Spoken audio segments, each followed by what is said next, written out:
Boa noite a todos. Que Deus nos ampare.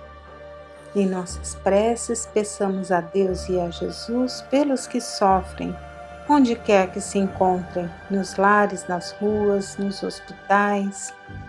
Que a bondade do Pai se faça em cada coração. Que esses espíritos amorosos possam levar aos aflitos o amparo, a confiança em Deus, a fé, a esperança, a força e a coragem. Pai nosso que estás nos céus, santificado seja o teu nome. Venha a nós o teu reino. Seja feita, Pai, a tua vontade, assim na terra como no céu. O pão nosso de cada dia dá-nos hoje. Perdoa as nossas dívidas, assim como perdoamos aos nossos devedores. Não nos deixes cair em tentação. Livra-nos do mal. Glória a Deus nas alturas, paz na terra a todos de boa vontade. Que assim seja, Pai. Em nossa vida tão atribulada, com tantas lutas, como encontrar a alegria, a paz do coração, o contentamento da alma? Pensando agora sobre uma noite muito fria, aquele que está em seu aconchego, bem aquecido, ele se lembra dos que estão ao relento, no casebre sem conforto e sem cobertas? Desperta em seu coração a vontade de fazer alguma coisa? E aquele que com sua mesa farta, se lembra dos que nem sequer têm o necessário? Será que pode auxiliar de alguma forma? Será que pode praticar a caridade em forma de ajuda material? O que poderá fazer? Do Evangelho segundo o Espiritismo, por Allan Kardec, do capítulo 13, que a mão esquerda não saiba o que faz a direita. Pelo Espírito Adolfo, bispo de Alger, Bordeaux, 1861. A beneficência. É o item 11. A beneficência, meus amigos, vos dará neste mundo os gozos mais puros e mais doces, as alegrias do coração, que não são perturbadas nem pelos remorsos, nem pela indiferença. Pudesseis compreender tudo o que encerra de grande e de agradável a generosidade das belas almas, esse sentimento que faz que se olhe aos outros com o mesmo olhar voltado para si mesmo e que se desvista com alegria para vestir a um irmão. Pudesseis, meus amigos, ter apenas a doce preocupação de fazer aos outros felizes. Quais as festas mundanas que se podem comparar a estas festas jubilosas, quando, representantes da divindade, levais a alegria a essas pobres famílias que da vida só conhecem as vicissitudes e as amarguras? Quando vedes estes rostos macilentos brilharem subitamente de esperança, porque, desprovidos de pão, esses infelizes e seus filhos, ignorando que viver é sofrer, gritavam, choravam e repetiam estas palavras que, como finos punhais, penetravam o coração materno: tenho fome. Compreendei quanto são deliciosas as impressões daquele que vê renascer a alegria onde, momentos antes, só havia desespero.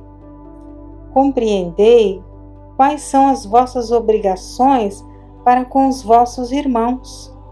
Ide ao encontro do infortúnio, ao socorro das misérias ocultas, sobretudo, que são as mais dolorosas. Ide, meus bem-amados, e lembrai-vos destas palavras do Salvador. Quando vestirdes a um destes pequeninos, pensai que é a mim que o fazeis. Caridade, palavra sublime que resume todas as virtudes. És tu que deves conduzir os povos à felicidade. Ao praticar-se, eles estarão semeando infinitas alegrias para o próprio futuro, e durante o seu exílio na terra, serás para eles a consolação, o antegozo das alegrias que mais tarde desfrutarão quando todos reunidos se abraçarem no seio do Deus de amor. Foste tu, virtude divina, que me proporcionaste os únicos momentos de felicidade que gozei na terra. Possam os meus irmãos encarnados crer na voz do amigo que lhes fala e lhes diz: é na caridade que deveis procurar a paz do coração, o contentamento da alma, o remédio para as aflições da vida. Ó, quando estiveres a ponto de acusar a Deus, lançai um olhar para baixo e vereis quantas misérias a aliviar, quantas pobres crianças sem família, quantos velhos sem uma só mão amiga para os socorrer e fechar-lhes os olhos na hora da morte.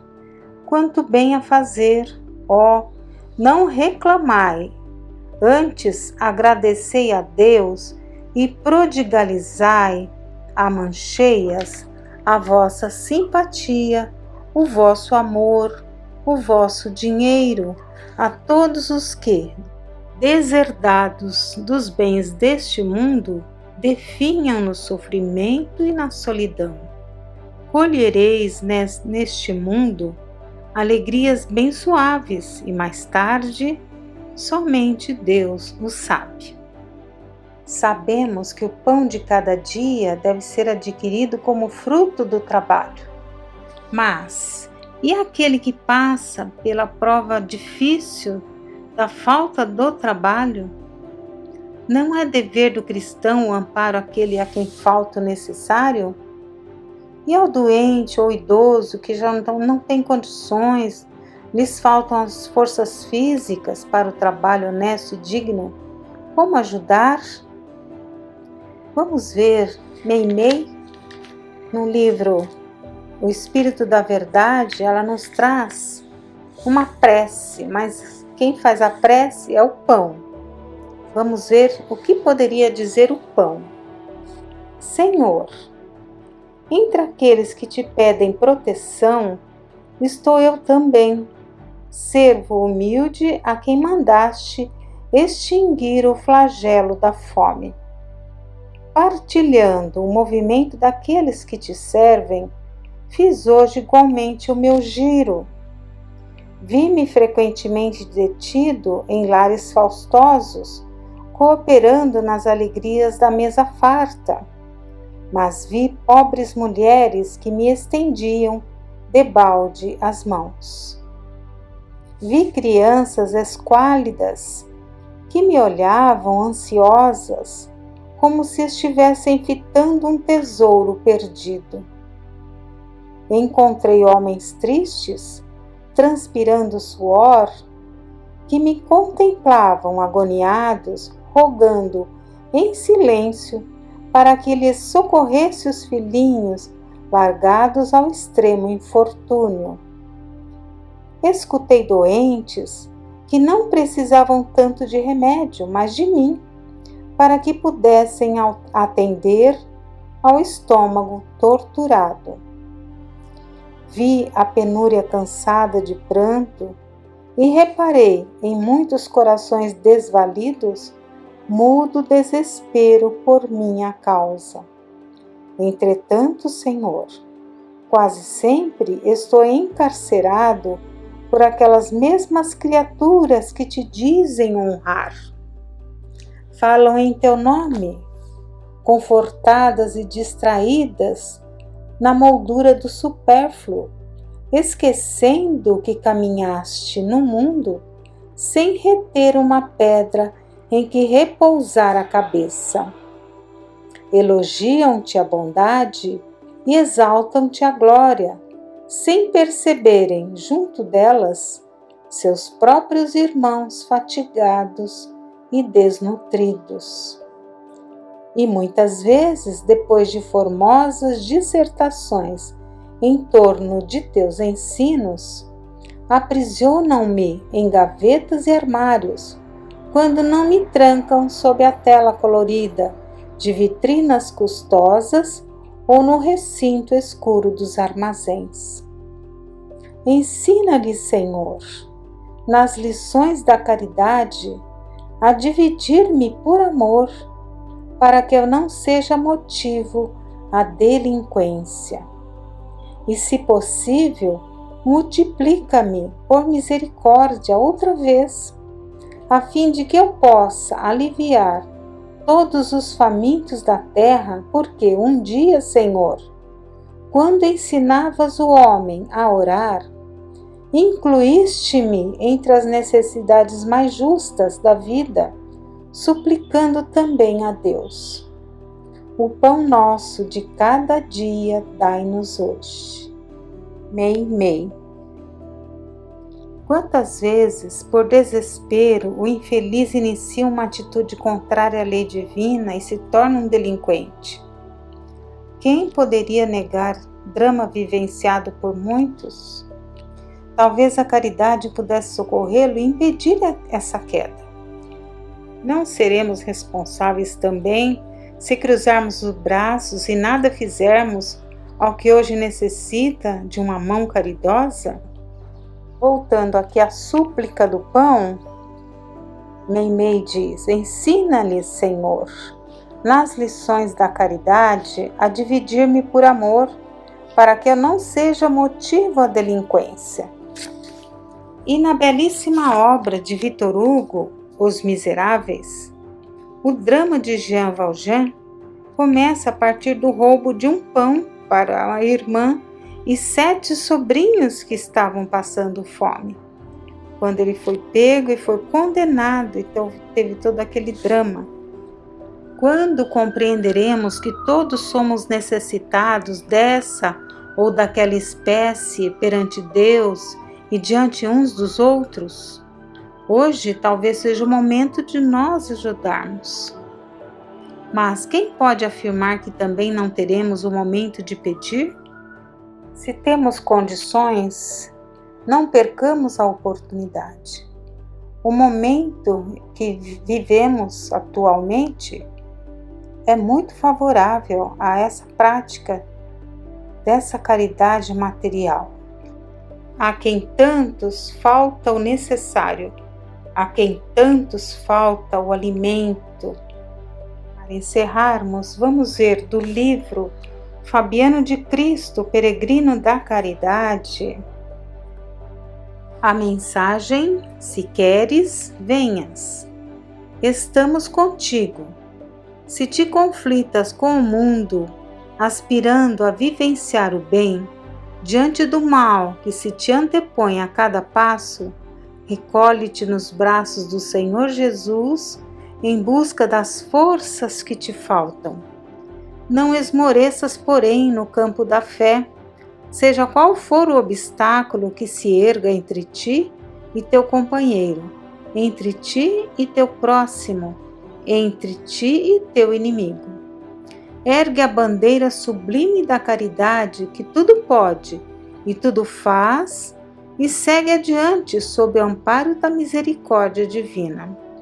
Já te vimos, sim, noite adentro, a chorar no silêncio do teu coração e a rogar por amparo e compreensão diante de atrozes sofrimentos. E por te ver em oração, sempre estamos a te dar as mãos, porque na grande caravana que se vai deste para planos superiores, tu és parte e estás contado entre os que se recolherão à direita do Pai. Se até o final desta existência te doares sem condições particularistas e sem interesses pessoais no campo do bem. Já vives com o céu dentro de ti em cada instante em que te dás ao que sofre, e tens o céu em teu coração, para fazeres de teus braços os instrumentos de Jesus na corporificação da caridade. Vem, pois, segue após os nossos passos, porque estamos a movimentar-nos na direção do mais alto, e tu irás conosco debaixo da luz da bandeira do amor que cobre a multidão de pecados. Levanta-te e não te deixes abater. Vem que te damos as mãos para a gloriosa sese aos pés do sublime Mestre Jesus, que te espera junto de cada criatura que caiu em dores na face deste mesmo mundo. Que Deus nos abençoe.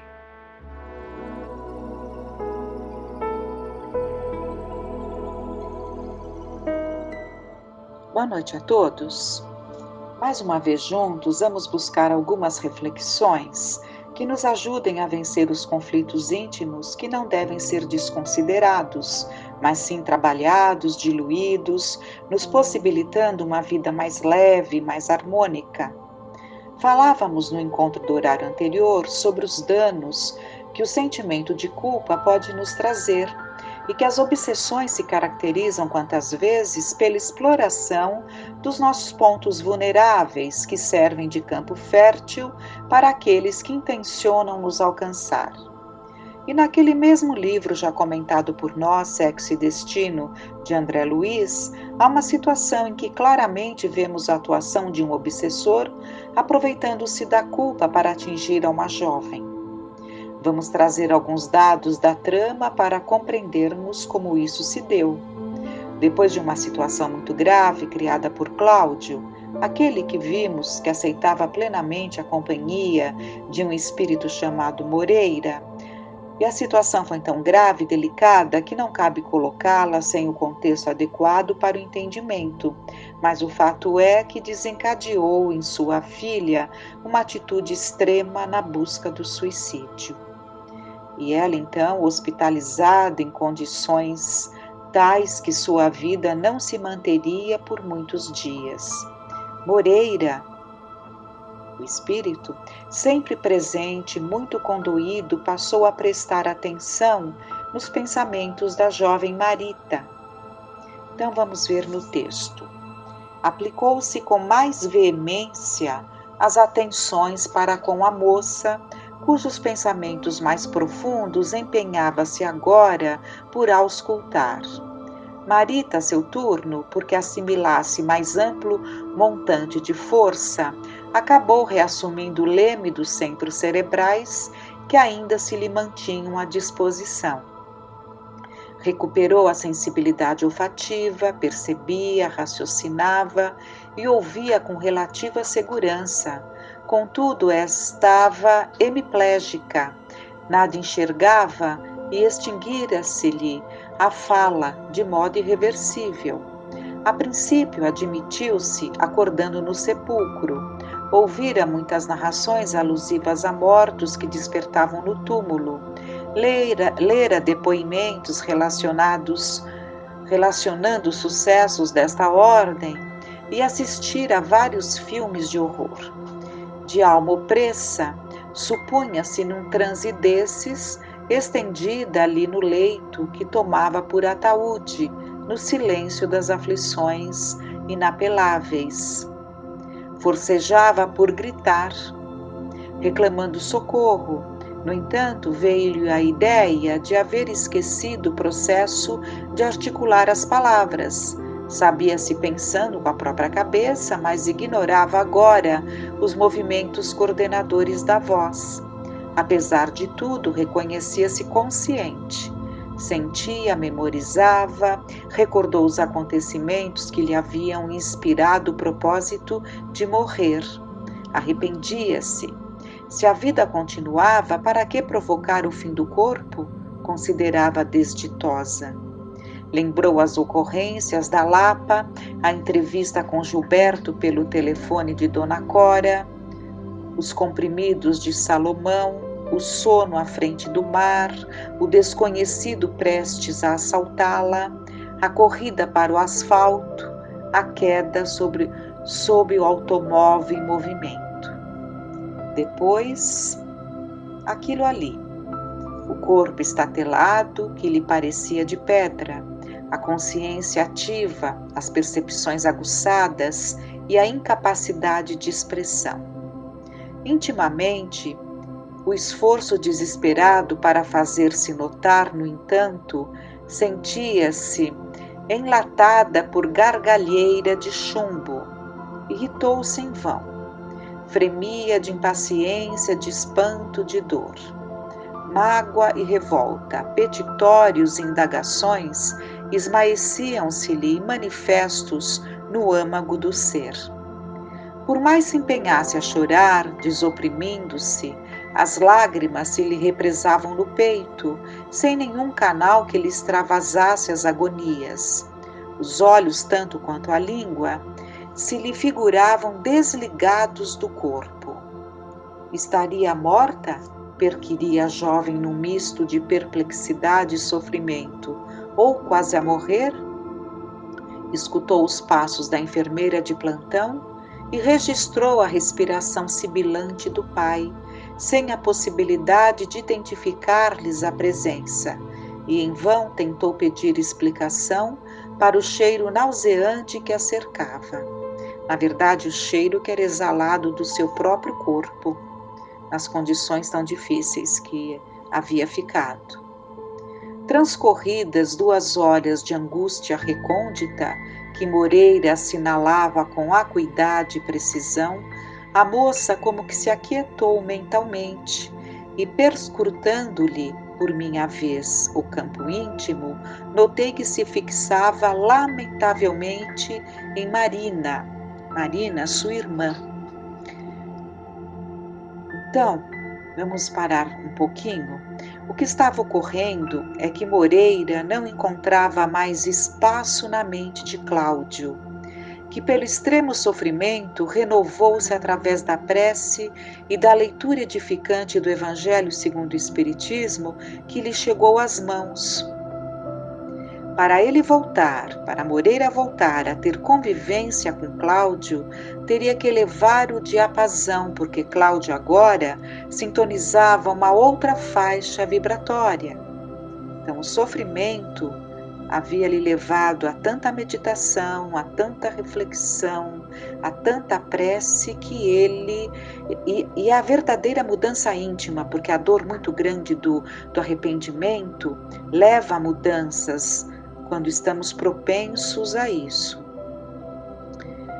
Então é justamente isso que devemos fazer, elevar o nosso padrão vibratório e o ideal sem esperar a dor atroz para nos impulsionar, como foi aqui o caso. Então o ideal é que a gente busque elevar o nosso padrão vibratório, mas sem esperarmos a dor aguda para fazermos isso. Outro ponto importante é a vida mental de Marita. A vida mental que ela vivia ainda no corpo, coisa que ninguém, mesmo justificando amor, tem o direito de impedir. Por isso que todo aquele que sabe da imortalidade da alma não deve ser a favor da eutanásia em hipótese alguma, sejam quais forem as circunstâncias. Isso só cabe a Deus. O momento da nossa partida. Então, voltando ao texto. Insciente das complicações que gerava com semelhante procedimento, a filha de Aracélia, que é a Marita, reconstituiu na imaginação as aperturas da existência. Acusava a irmã por todos os infortúnios. Exibia-lhe a figura na tela da memória como sendo a inimiga imperdoável. Marina furtar-lhe as carícias maternas, Marina surripiar-lhe as oportunidades, Marina roubar-lhe as afeições, Marina a subtrair-lhe o eleito dos sonhos juvenis. Não valeram ponderações que lhe endereçávamos inquietos.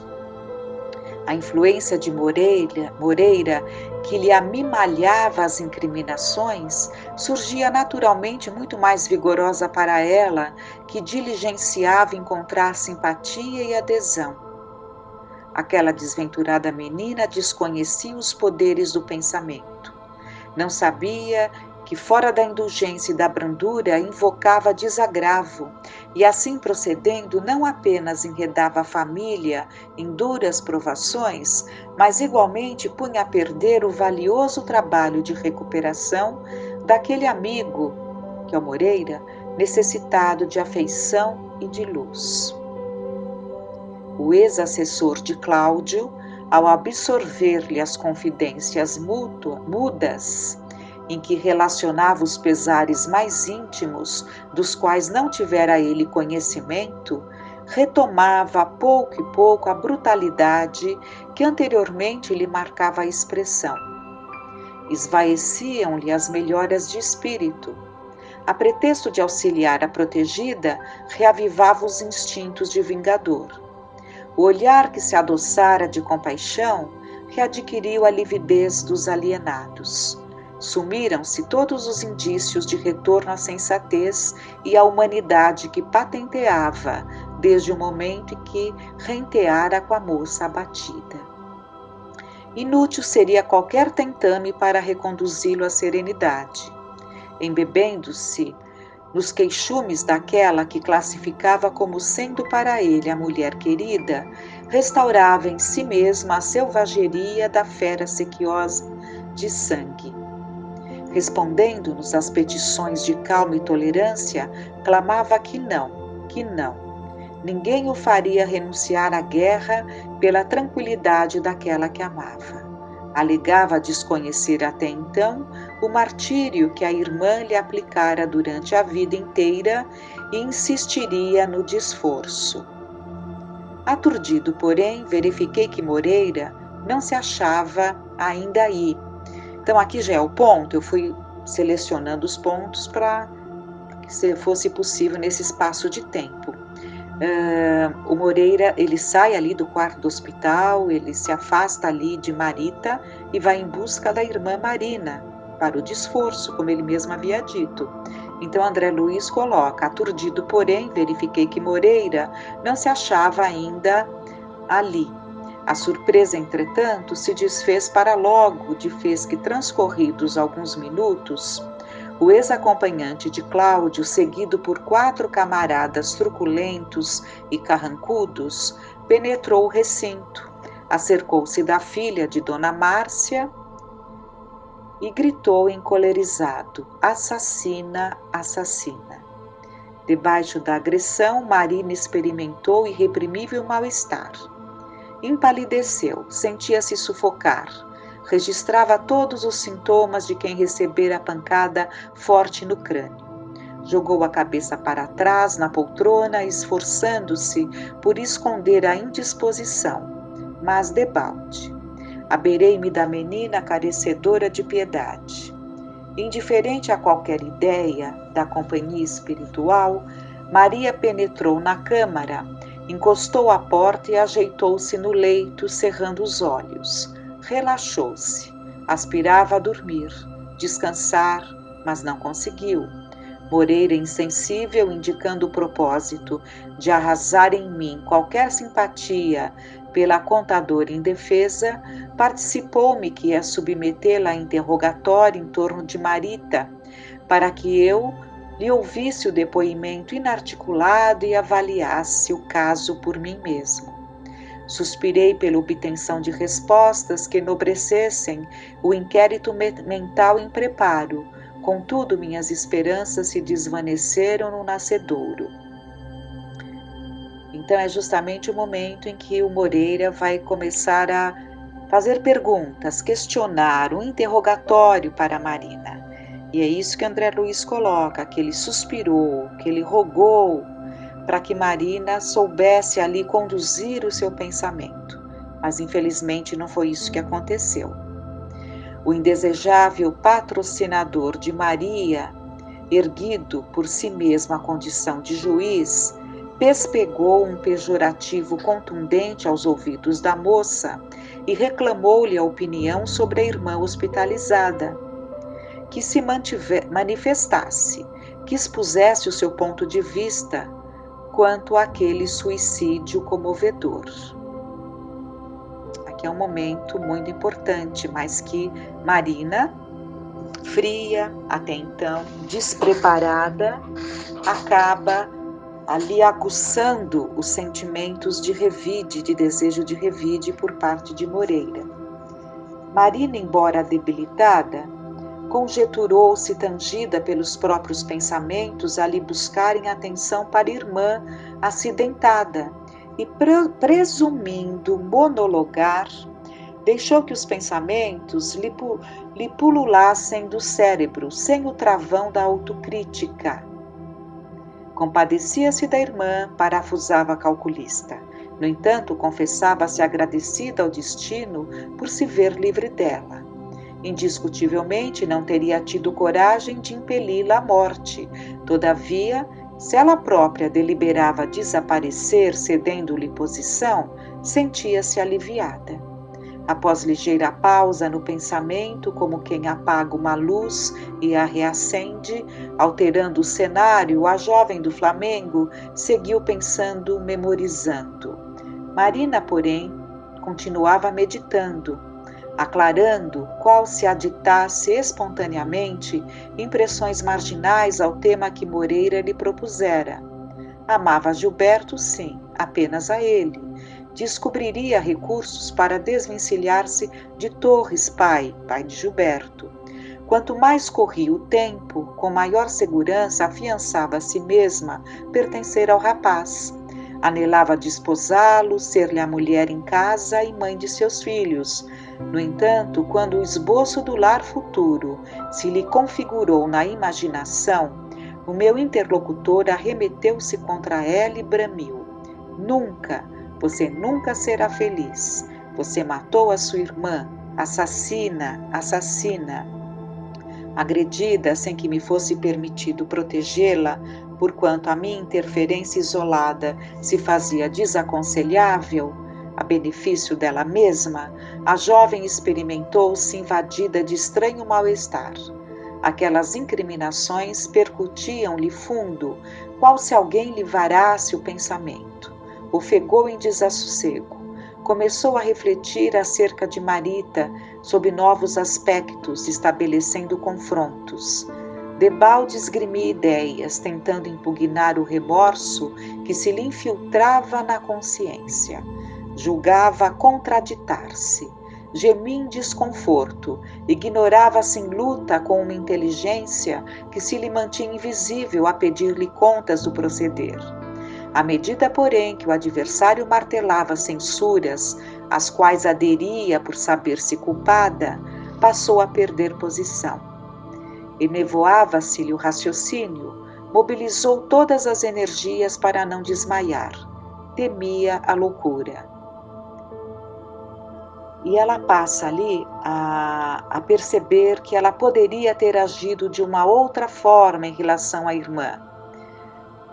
Da impassibilidade ante o desastre ocorrido com a irmã, transferiu-se a opressão ao temor, ao toque do inquisidor, que se lhe vasculhava a cabeça, começou a imaginar que Marita, em verdade, não intentaria o suicídio se nela houvesse achado uma companheira honesta e piedosa.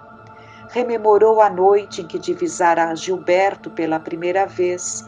O jovem saía de um cinema em companhia da irmã, amparando-a contra a chuva. Tamanha a doçura daqueles olhos, tão grande o carinho daqueles braços. Julgou encontrar Nemésio mais moço. Comprometida com o pai Torres, presumiu enxergar no filho os atributos da juvenilidade que lhe faltavam. E aí ela vai envolvendo ao rapaz, convidando a entretenimentos, manobrando como inteiramente o que a irmã inexperiente e sincera não se animava a fazer, e com isso ela envolve o rapaz, né? Se impõe ali e ele acaba se envolvendo com ela. Instalou-se então o remorso tardio da pior forma, porque não veio de um amadurecimento saudável, e trouxe o inevitável desequilíbrio ao reconhecer-se pela primeira vez responsável pelas desventuras da irmã.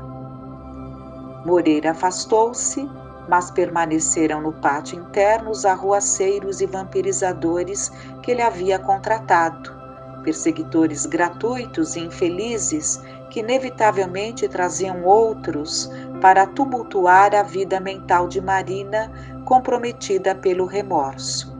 Um processo obsessivo que se instalava, trazendo muitos transtornos e necessidade de cuidados, mas que ao mesmo tempo lhe abria possibilidades de mudanças na sua conduta de vida inconsequente.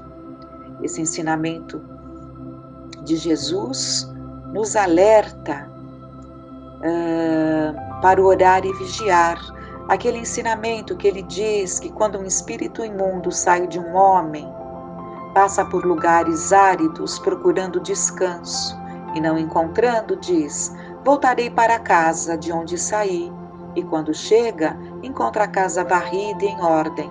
Então vai e traz outros 7 espíritos piores do que ele. E entrando, passam a viver ali. E o estado final daquele homem torna-se pior do que o primeiro.